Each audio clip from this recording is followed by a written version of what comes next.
Hello, my name is Fraser Simons. This is my channel, Springboard Thought. Today I'm doing Teacup the Storyteller's original tag, the Three Musketeers book tag. And I wasn't tagged to do this, but I really like her channel. She's a very happy, bubbly person. Her emotions really bleed through the screen.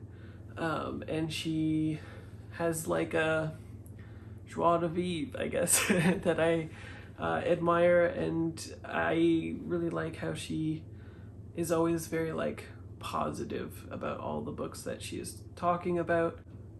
Alexandre Dumas was born in the 19th century. Do you have a favorite time period to read about? If yes, what do you like about it? I do. It's speculative fiction, science fiction, specifically cyberpunk. I like cyberpunk because it is talking about very like dark, prophetic at its time, but now very much as we are living themes, usually around consumerism, addiction, the organization of corporations to create mega corporations, which is all too well happening.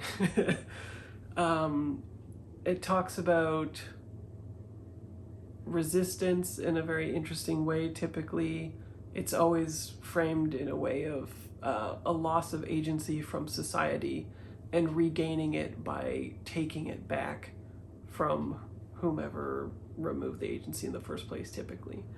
It also is very much just in line with like anti-corporations, of course, anti-intellectualism. It's against, it's for pro-action, which I like quite a bit.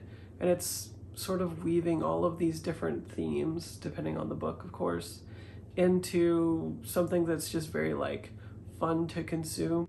Alexandre Dumas was born in France. Is there a French author whose book you'd recommend? I just finished one. An easy one would be Camus' The Plague, I think, would be good, but I think that is kind of like a trite answer. A lot of people would say that, so why not go with one that I just finished? I'm not as high on this as Camus, but this is Dog Island. I have a weekly reads on this out already, but to be brief, it is a parable story on an island in the Mediterranean, examining the immigration issues that are happening there and pretty much everywhere. It's primordial, basically. It's trying to get at the roots of what humanity is and the roots of the actual issue.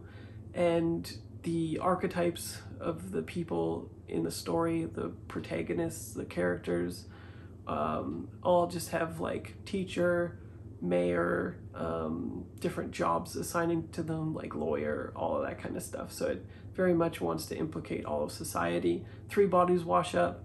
They try to hide the bodies and get rid of them and forget about them, basically, and things spiral out from there. Alexandre Dumas often based his novels on real events and historical figures. Is there a person from the past, artists, politicians, simply anyone you would like to meet? No, I don't think so. Anyone that I could think of as being an interesting person, I don't think I'd want to have a discussion with anyway. Alexandre Dumas wrote some pretty chunky books.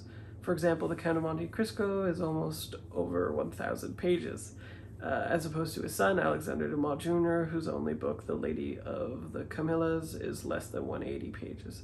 What is the longest and shortest book you've read? I think everybody knows this already because I think I did a tag previously about it, but definitely it seems like it's going to be Duck's Newburyport. And this clocks in at 10:20 if you count all of the glossary type stuff. There's a couple close ones behind me, even like Gormenghast, or I think The Pale King is quite up there as well. There's the compiled edition of Earthsea, but those are all like books put into one, so I'm not sure if they would count. And the shortest book, I'm pretty sure, would be this, Carpe Glitter by Kate Rambo, who won an award for this, I think a Nebula. This is a really interesting book about an old woman who dies, leaves her entire possessions basically to her granddaughter, I believe, who's the protagonist. and she's sorting through all of this stuff, trying to figure out what's sellable, what's not. As she's kind of musing on her purpose in life, she wants to go to college but can't afford it. Her parents, I think, for some reason don't want to pay or can't pay, something like that. And she's kind of hoping to find like a gold mine thing in here. It's the best use of the micro world that I've ever come across, and it's like 49 pages, something like that, maybe a couple more. And it's a novella. It is really fascinating and really like evocative of at least my great-grandmother, like what her house was like, what her possessions, the sort of like antiquity of the things that she had, their interests, but yet the qualities that kind of endowed them with the idea of them being junk as well, and interrogating sort of what is actually valuable in a life actually after it passes. I thought it was great. I don't think there's a video in which I wouldn't mention my favorite book, The Three Musketeers. Is there a book you want everyone to know about? It can be your favorite book of all time or some recent read you'd recommend to other people. A book that I never see people talk about, maybe because I think it has some of her older essays in it as well. I'm not super sure, but this book blew me away, Had I Known. It's collected essays, it's very feminist, and it is scathing in its look at male critiques from the time period of which it is. I think it's the 70s, something like that. But they're very witty, they're exceptionally so well crafted that even when it's a boring subject, you just want to consume it anyway. She's known for a bunch of other stuff, but this came out 2 or 3 years ago, and nobody ever seemed to ever talk about it. Like, I've never heard anyone at all talk about this book ever. So I would just really love it if somebody picked it up and, you know, talked about it, gave it a little bit more love. And if you've read any of her other stuff, I mean, nickel and dimed, it seems like most of North America, at least, or certainly America, consumed. It's still, I think, selling very well. But any other stuff that you'd recommend by her, let me know. One of the most famous quotes in literature, all for one, one for all, comes from the pen of Alexandre Dumas. Do you keep a track of your favorite quotes when reading? Do you have at least one quote you'd like to share?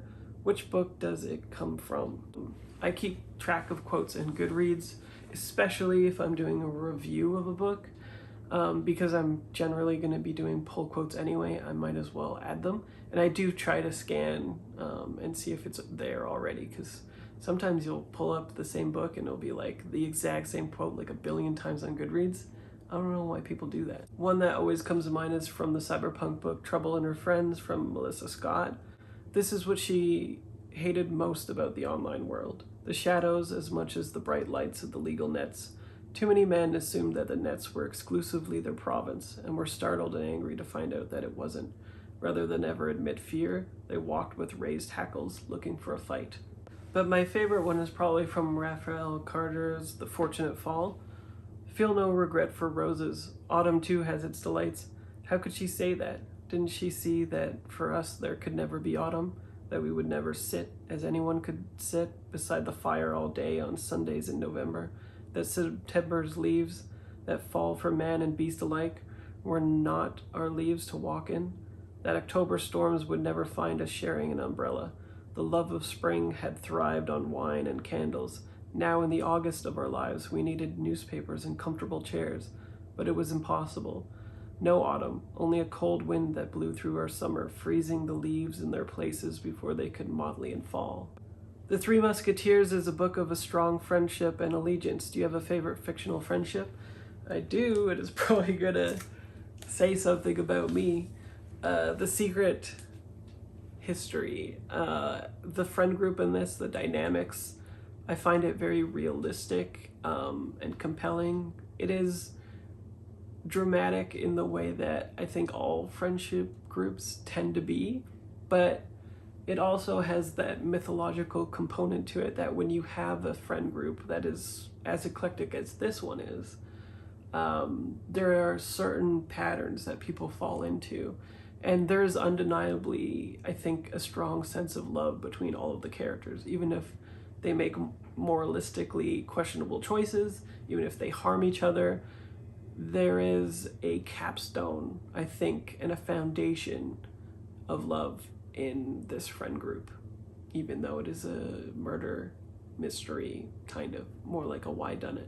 The Three Musketeers is a story with strong female characters who are brave, fearless, yet gentle and loving. However, some of them prove to be true evil. Do you have any favorite female fictional characters? Who is it, and why? I think Jesslyn from Whiskey When We're Dry is fantastic. It's a gender-bent cowboy story, basically. It's a story, how to put it? It is essentially, she accidentally learns how to be a really good shot with a rifle when her father is a drunkard and goes off. She uses her father's rifle along with her brother, and the brother ends up leaving on some kind of errand, I believe, and never comes back. And she goes out looking for him, and it's her long story. It's essentially her entire life story, where she becomes sort of like a crack shot. She doesn't take shit. She presents herself as either androgynous or a man, usually, and sort of, it's just a really great depiction of like transgressing societal norms. And her character is just completely compelling, fascinating, and I think undeniably lovable. There are more than 50 film adaptations of The Three Musketeers. Is there a film adaptation that you enjoyed more than the actual book? Doesn't have to be one of Dumas' books, just any book you've read in its film adaptation. Absolutely, and I think it's gonna piss people off. The Watchmen, or just Watchmen. This is way better than the comic, in my opinion. I guess it depends a lot on if you think the style is good in the graphic novel. I thought it was pretty antiquated and annoying, busy, and not as good. The ending in the movie, I far prefer to the ending in the graphic novel. And there are certain plot beats that just make a lot more sense and are just far more compelling. And then that combined with the cinematography, the acting, everything about this movie is phenomenal to me. I gave it a perfect 10 out of 10, whereas the graphic novel, I think I gave like 3-4 stars, something like that. I own 3 different editions of Three Musketeers. Is there a book you own more than one edition of? Absolutely, and I think people who have been watching me for a while already know what this is. For Love of the Game by Michael Shara. I think I have 3 versions of this, and this might be the one that I haven't shown yet. I'm not sure. Usually I pick up that hardcover book. This is the original one, and I keep it in pretty good shape. I've had this one for 15, 20 years, something like that. There was an adaptation of it that was fine. It got commercialized and is basically just a romance story and kind of doesn't deal with the father-son tumultuous relationship, which is predominantly what I like about the book. Have you read The Three Musketeers or any other book by Alexandre Dumas? If yes, which one? I haven't read any. Not Three Musketeers, not The Count of Monte Cristo, but I think I will be reading that this year. And finally, take some friends to do this. Jennifer Loves Books, Read, Write, Create with Katja, Enter the Book, Sophie Islington, Bookopinions, Duncan McCurdie. I think Margaret Pinard was also done in this already, but if not, then Margaret Pinard, and Eric Karl Anderson. I don't know if Eric watches all of my videos, but he commented on at least one, so who knows. And otherwise, I will see you next video. Bye.